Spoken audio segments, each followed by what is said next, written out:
Happy Sabbath search. நான் பேசுறது கேக்குதா? கேக்குது தம்பி. Happy Sabbath. Happy Sabbath church. So இன்னைக்கு நாம வந்து இயற்கை செய்தியில எதை பத்தி பார்க்க போறோம் அப்படின்னா, எலக்ட்ரிக் ஈல். அதை பத்தி தான் இன்னைக்கு நாம் பார்க்க போறோம். தமிழ்ல வந்து மீன் அப்படின்னு சொல்லுவோம். ஸோ எலக்ட்ரிக் ஈல் வந்து என்ன, அது என்ன வகையான மீன், அதோடைய ஸ்பெஷாலிட்டி என்ன அப்படிங்கறதா இன்னைக்கு நம்ம வந்து பார்க்க போறோம். ஸோ ஃபர்ஸ்ட் வந்து எலக்ட்ரிக் ஈல் வந்து தமிழ்ல வந்து மீன் அப்படிங்கிறது வந்து இந்த கிழத்து மீன் சார்ந்தது, அதாவது கேட்ஃபிஷ் வகையை சார்ந்தது. பேர்ல இருக்கிற மாதிரி எல்லாரும் யோசிக்கிற மாதிரி அது வந்து ஈல் இல்லைன்னா விலாங்கு மீன் சார்ந்த மீன் கிடையாது. ஆக்சுவலா அது வந்து கேட்ஃபிஷ் வகையை சார்ந்தது, கிழத்து மீன் அப்படிங்கிறது. அதே மாதிரி இந்த எலக்ட்ரிக் ஈல் வந்து உப்பு தண்ணியில வாழாது. ஸோ பேசிக்கலி ஓஷன் சைடு, நம்ம சீ சீ அண்ட் ஓஷன் சைட்ல வந்து வாழாது. இது வாழ்ற இடம் வந்து ஃப்ரெஷ் வாட்டர், உப்பு தண்ணி இல்லாத இடம். எங்கெங்க அப்படின்னா ஏரி, குளம், ஆறு, இந்த வகையான இடங்கள்ல தான் வாழும். இத வந்து எங்க எங்க நம்மளால கண்டுபிடிக்க முடியும் அப்படின்னா அமெரிக்கா சைட்ல தான்.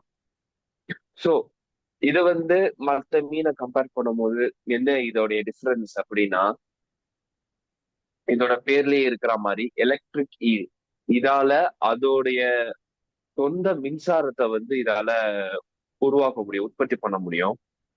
ஸோ இந்த மாதிரி எலக்ட்ரிசிட்டியை ஜெனரேட் பண்ணக்கூடிய மீனே வந்து பாத்தீங்கன்னா எலக்ட்ரிக் ஃபிஷ் தான் சொல்லுவாங்களே. அதுலயே வந்து பாத்தீங்கன்னா ரெண்டு வகை இருக்கு, அதை பார்த்துடலாம். ஃபர்ஸ்ட் வந்து weekly electric and strongly electric இருக்கும். இந்த வீக்லி எலக்ட்ரிக் வந்து பாத்தீங்கன்னா அது வந்து சுத்தி இருக்கிற மத்த மீன்களை கண்டுபிடிக்கிறதுக்காக ஒரு சிறிய அளவுல வந்து எலக்ட்ரிசிட்டியை வந்து வெளியில விடும். ஒரு பல்ஸ் மாதிரி வெளியில வரும். அதை வச்சு பக்கத்துல எங்க மீன் இருக்கு, எங்க இருக்கு அப்படிங்கறத வந்து கண்டுபிடிக்கிறதுக்கு ஹெல்ப் ஆகும். இது வந்து வீக்லி எலக்ட்ரிக். ஸ்ட்ராங்லி எலக்ட்ரிக் வந்து என்ன பண்ணும்னா, அந்த மாதிரி ஜெனரேட் ஆகிற எலக்ட்ரிசிட்டி, அந்த மின்சாரத்தை வந்து ஸ்டோர் பண்ணி வச்சுக்கும். பேட்டரி மாதிரி ஸ்டோர் பண்ணிட்டு அதை வேட்டையாடும் போதும் சரி, இல்ல வேற ஏதாவது விலங்கு அதை வேட்டையாட வந்தா அதுல இருந்து தன்னை பாதுகாத்துக்கிறதுக்கு வந்து அந்த ஸ்டோர் பண்ண எலக்ட்ரிசிட்டிய வெளியில விடும். இதுல எலக்ட்ரிக் வந்து எப்படின்னா, ஸ்ட்ராங்லி எலக்ட்ரிக் வந்து ரொம்ப ஸ்ட்ராங்கான ஒரு எலக்ட்ரிசிட்டியை ப்ரொடியூஸ் பண்ணும். எவ்வளோ அப்படின்னா 600 to 800 வோல்ட். நம்ம வீட்டுல வர்ற, நம்ம வீட்டோட அவுட்லெட்ல வர 200 to 240 வோல்ட்டை விட இது 3 மடங்கு ஜாஸ்தியா அதால வந்து உற்பத்தி பண்ண முடியும். அதே சமயத்துல இந்த எலக்ட்ரிக் ஈல் வந்து பாத்தீங்கன்னா 20 வருஷம் வரைக்கும் அதால வாழ முடியும். சுமாரா 6 to 8 அடி வரைக்கும் அதால முழுசா வளர முடியும். ஆனா இதே நீங்க வந்து நேச்சர்ல, அதாவது வைல்டுல போய் பாத்தீங்கன்னா அது வந்து 15 வருஷத்துக்கு மேல வாழாது. ஆனா இதே நீங்க வந்து ஒரு லேப்லயோ இல்லைன்னா அதை வந்து எந்த விதமான எஃபெக்ட் இல்லாம நீங்க அதை வளர விட்டீங்கன்னா இதால சுமாரா 20 அடி வரைக்கும், இதால 20 வருஷம் வரைக்கும் இதால வாழ முடியும். ஸோ இப்போ வந்து அது எப்படி வேலை செய்யுது, அது எப்படி உற்பத்தி பண்ணுது அப்படிங்கிறத பார்க்கலாம். மெயினா எலக்ட்ரிக் ஈலோடைய பாடியில 80% அதோடைய தலையும் வயிற்று பகுதியை தாண்டி அதோட வால் பகுதி முழுக்கவே பார்த்தீங்கன்னா இந்த எலக்ட்ரிசிட்டி ப்ரொடியூஸ் பண்ற ஆர்கன்ஸ் தான் இருக்கும். சுமாரா 80%, 80% அதோட உடம்பு வந்து எலக்ட்ரிசிட்டி ப்ரொடியூஸ் பண்றதுக்கு தான் இருக்கு. அந்த 80% வந்து மூணா பிரிச்சிருக்காங்க. ஃபர்ஸ்ட் ஒன் வந்து எலக்ட்ரிக் ஆர்கன், நெக்ஸ்ட் வந்து ஷேட் ஆர்கன், அப்புறமா ஹண்டர் ஆர்கன் அப்படின்னு சொல்லி மூணா பிரிச்சிருப்பாங்க. இதுல எலக்ட்ரிக் ஆர்கனும் ஷேட் ஆர்கனும் தான் அந்த மின்சாரத்தை உற்பத்தி பண்ணும். ஹண்டர் ஆர்கன் வந்து பேட்டரி மாதிரி அந்த எக்ஸ்ட்ராவா உற்பத்தி பண்ற அந்த மின்சாரத்தை வந்து ஸ்டோர் பண்ணி எடுத்து வச்சுக்கும். எப்படி அப்படின்னா, நம்ம ஏற்கனவே எலக்ட்ரோலைட்ஸ் பத்தி எல்லாம் நாம வந்து அது படிச்சிருப்போம்.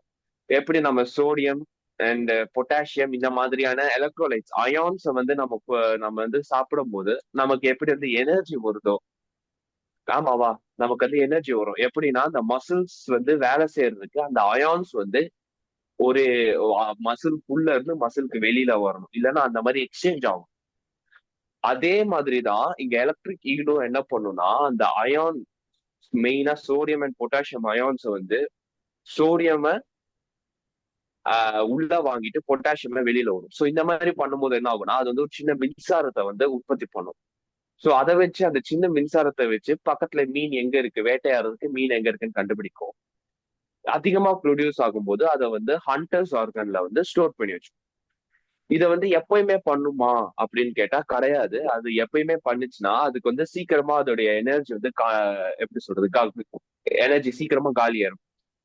சோ அது என்ன சோ அதுக்காக அது என்ன பண்ணும்னா, எந்த நேரத்துல அது வேட்டையாடணுமோ அந்த நேரத்துல மட்டும் இது வந்து அதாவது டக்கு டக்குன்னு வந்து ப்ரொடியூஸ் பண்ணிட்டு ஒரே நேரத்துல இது வந்து வெளியில வரும். சோ அதனாலதான் ஹண்டர்ஸ் ஆர்கனை வந்து அது வந்து வச்சிருக்கு, டக்குன்னு அதை வந்து ஜெனரேட் பண்ணி வெளியில விடுறதுக்காக. அதே சமயத்துல இது வந்து வேட்டையாடுறதுக்கு மட்டும் இல்லாம வேற விலங்கு இதை வேட்டையாடும் போது அதுல இருந்து பாதுகாத்துக்கிறதுக்கும் இது வந்து யூஸ் ஆகும். சோ நான் ஏற்கனவே சொன்ன மாதிரி 600 volts வரைக்கும் இதால ஜென்ரேட் பண்ண முடியுங்கிறப்போ, ஒரு மனுஷனை மட்டும் இல்லாம ஒரு குதிரை வரைக்கும் எது வந்து அந்த எலக்ட்ரிக் கீல் பக்கத்துல போச்சுனாலும் அதால சாய்ச்சிட முடியும். சோ இவ்வளவு அருமையா ஆண்டவர் வந்து இத படைச்சிருக்காரு.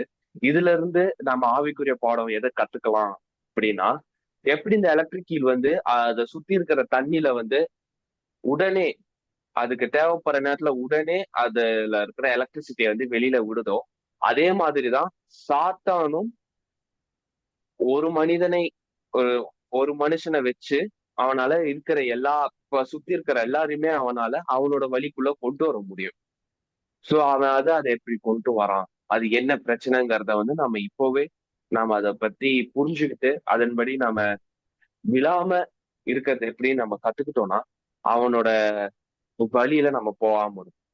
அதே சமயத்துல அவன் எப்படி இந்த மாதிரி வீழ்த்துறானோ, அவனுடைய இந்த ஆசைகள் மற்றும் மற்ற விஷயங்களை வச்சு வீழ்த்துறானோ, அதே மாதிரி நாமளும் ஆண்டவரை பத்தி எல்லாருக்கும் எவ்வளவுக்கு எவ்வளவு நம்ம பரப்புறோமோ அவ்வளவுக்கு அவ்வளோ நம்ம பரப்புற மக்கள் வந்து சாத்தானோட சைட்ல வந்து விழாம இருப்பாங்க. சோ இங்க நான் வந்து சொன்ன மாதிரி எப்படி இந்த எலக்ட்ரிக் கீல் வந்து வேலை செய்யுதோ அதே மாதிரி நாமளும் ஆண்டவரோட செய்தி வந்து எல்லாருக்கும் ஆண்டவர் இந்த வாய்ப்பை கொடுத்த ஆண்டவருக்கு நன்றி.